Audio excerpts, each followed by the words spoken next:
Two poems by David. Chapter 22. David sings to the Lord. This is also told in Psalm 18:1-50. David sang a song to the Lord after the Lord had rescued him from his enemies, especially Saul. These are the words to David's song. Our Lord and our God, you are my mighty rock, my fortress, my protector. You are the rock where I am safe. You are my shield, my powerful weapon, and my place of shelter. You rescue me and keep me from being hurt. I praise you, our Lord. I prayed to you, and you rescued me from my enemies. Death, like ocean waves, surrounded me, and I was almost swallowed by its flooding waters. Ropes from the world of the dead had coiled around me, and death had set a trap in my path. I was in terrible trouble when I called out to you, but from your temple you heard me and answered my prayer. Earth shook and shivered. The columns supporting the sky rocked back and forth. You were angry and breathed out smoke. Scorching heat and fiery flames spewed from your mouth. You opened the heavens like curtains, and you came down with storm clouds under your feet. You rode on the backs of flying creatures. You appeared with the wind as wings. Darkness was your tent. Thunder clouds filled the sky, hiding you from sight. Fiery coals lit up the sky in front of you. Lord Most High, your voice thundered from the heavens. You scattered your enemies with arrows of lightning. You roared at the sea, and its deepest channels could be seen. You snorted, and the earth shook to its foundations. You reached down from heaven, and you lifted me from deep in the ocean. You rescued me from enemies who were hateful and too powerful for me. On the day disaster struck, they came and attacked, but you defended me.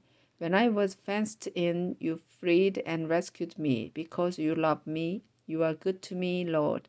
Because I do right, and you reward me because I am innocent. I do what you want and never turn to do evil. I keep your laws in mind and never turn away from your teachings. I obey you completely and guard against sin. You have been good to me because I do right. You have rewarded me for being innocent by your standards.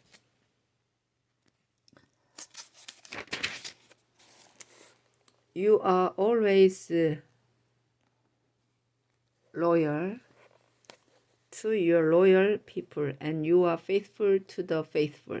With all who are sincere, you are sincere, but you treat the unfaithful as their deeds deserve. You rescue the humble, but you look for ways to put down the proud. Our Lord and God, you are my lamp. You turn darkness to light. You help me defeat armies and capture cities. Your way is perfect, Lord, and your word is correct. You are a shield for those who run to you for help. You alone are God. Only you are a mighty rock. You are my strong fortress, and you set me free. You make my feet run as fast as those of a deer, and you help me stand on the mountains. You teach my hands to fight and my arms to use a bow of bronze. A bow of bronze. You alone are my shield and by coming to help me, you have made me famous. You cleared the way for me, and now I won't stumble. I kept chasing my enemies until I caught them and destroyed them. I destroyed them. I stuck my sword through my enemies, and they were crushed under my feet. You helped me win victories and forced my attackers to fall victim to me. You made my enemies run, and I killed them. They cried out for help, but no one saved them. They called out to you, but there was no answer.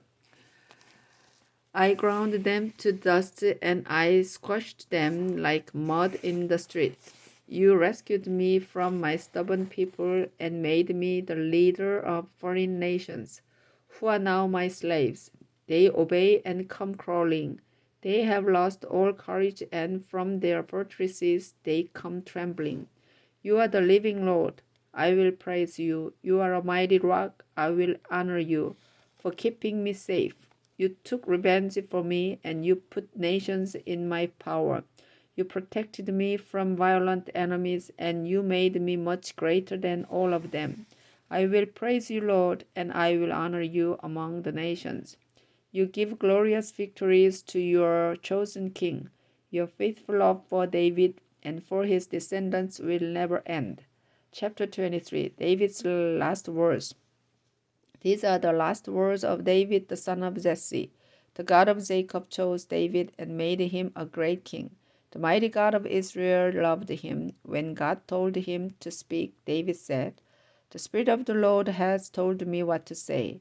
Our mighty rock, the God of Jacob, told me, "A ruler who obeys God and does right is like the sunrise on a cloudless day, or like rain that sparkles on the grass." I have ruled this way, and God will never break his promise to me. God's promise is complete and unchanging. He will always help me and give me what I hope for. But evil people are pulled up like thorn bushes. They are not dug up by hand, but with a sharp spear, and are burnt on the spot. David's warriors, the three warriors. This is also told in 1 Chronicles 11:10-19. These are the names of David's warriors. Ishbosheth, the son of Hakmon, was the leader of the three warriors. In one battle, he killed 800 men with his spear. The next one of the three warriors was Eleazar, the son of Dodo the Ahohite. One time, when the Philistines were at war with Israel, he and David dared the Philistines to fight them. Every one of the Israelite soldiers turned and ran, except Eleazar. He killed the Philistines until his hand was cramped, and he couldn't let go of his sword. When Eleazar finished, all the Israelite troops had to do was come back and take the enemy's weapons and armor. The Lord gave Israel a great victory that day. Next was Shammah, the son of Agi, the Hararite. One time the Philistines brought their army together to destroy a crop of peas growing in a field near Lehi. The rest of Israel's soldiers ran away from the Philistines, but Shammah stood in the middle of the field and killed the Philistines. The crops were saved, and the Lord gave Israel a great victory. One year at harvest time, the three warriors went to meet David at Adullam cave.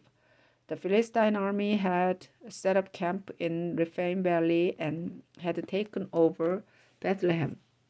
David was in his fortress, and he was very thirsty, he said.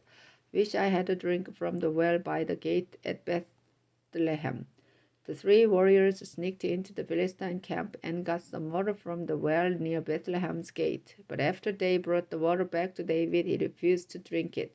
Instead, he poured it out as a sacrifice and said to the Lord, "I can't drink this water. It's like the blood of these men who risked their lives to get it for me."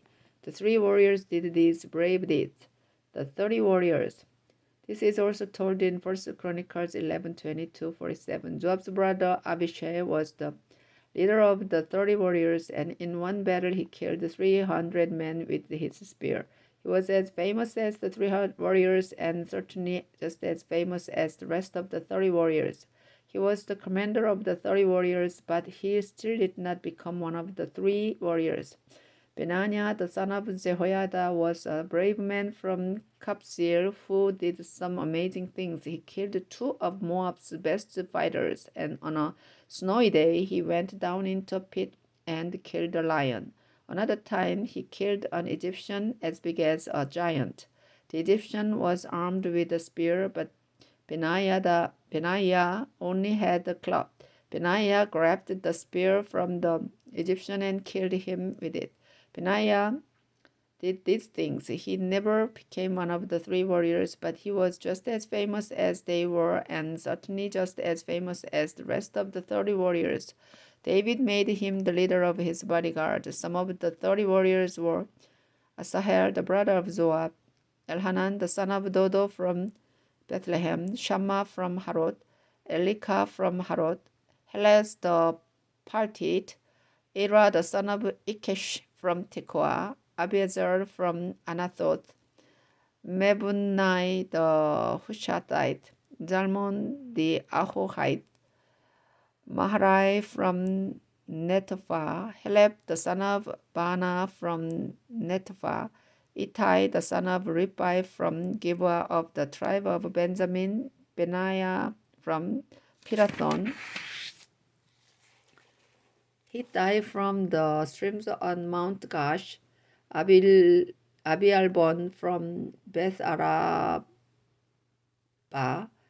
Asmaveh from Bahurim, Eliabah from Sharbon, Jashen, Jonathan the son of Shammah the Hararite, Ahiam the son of Shara the Hararite, Eliphelet the son of Ahasabah, Ephraim Makkah, Eliam the son of Ahithophel from Gilo, Hezro from Carmel, Parai the Arbite, Igal the son of Nathan from Jobah, Bani the Gadite, Jelek from Ammon, Naharai from Beeroth, who carried the weapons of Zoab the son of Zeruiah, Ira the Ithrite, Gareb the Ithrite, Uriah the Hittite. There were 37 in all. David counts the people of Israel, and Israel is punished. Chapter 24, David counts the people. This is also told in 1 Chronicles 2, 1-6. The Lord was angry with Israel again, and he made David think it would be a good idea to count the people in Israel and Judah. So David told Joab and the army officers, "Go to every tribe in Israel from the town of Dan in the north all the way south to Beersheba. Count everyone who can serve in the army. I want to know how many there are." Joab answered, "I hope the Lord your God will give you 100 times more soldiers than you already have. I hope you will live to see that day. But why do you want to do a thing like this?" But when David refused to change his mind, Joab and the army officers went out and started counting the people. They crossed the river Jordan and began with Aroer and the town in the middle of the river valley. From there, they went towards Gad and on as far as Jazer. They went to Gilead and to Kadesh in Syria. Then they went to Dan, Izon, and on towards Sidon. They came to the fortress of Tyre, then went through every town of the Hivites and the Canaanites. Finally, they went to Beersheba in the southern desert of Judah. After they had gone through the whole land, they went back to Jerusalem. It had taken them 9 months and 20 days. Joab came and told David, "In Israel there are 800,000 who can serve in the army, and in Judah there are 500,000. The Lord punishes David. This is also told in 1 Chronicles 21, 7-17.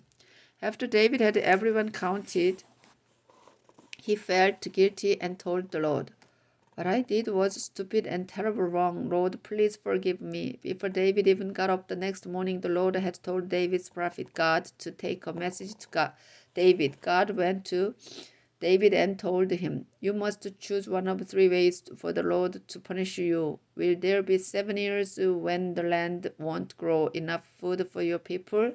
Or will your enemies chase you and make you run from them for 3 months?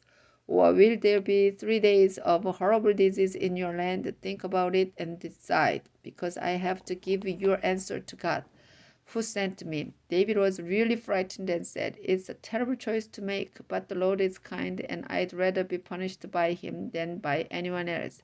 So that morning the Lord sent an angel to spread a horrible disease everywhere in Israel, from Dan to Beersheba. And before it was over, 70,000 people had died. When the angel was about to destroy Jerusalem, the Lord felt sorry for all the suffering he had caused and told the angel, "That's enough. Don't touch them."